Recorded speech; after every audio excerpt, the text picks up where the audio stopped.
یہ بڑھتی ہوئی عمر کی عطائی ہے کہ چیزیں اور لوگ سمجھ آنے لگتے ہیں. زندگی کہیں کہیں سے واضح ہونے لگتی ہے.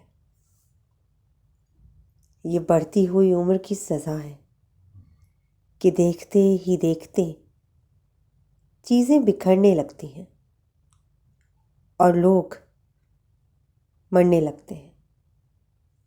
زندگی پھر سے غیر واضح ہو جاتی ہے. میں یہ کہنا چاہتا ہوں کہ یا تو میرے لیے چیزیں اور لوگ اتنے منموہنے نہ بنائے ہوتے، یا مجھے تھوڑا سا خود کفیل بنایا ہوتا، یا جب تک میں ہوں میرے خزانے کو چھیڑا ہی نہ جاتا.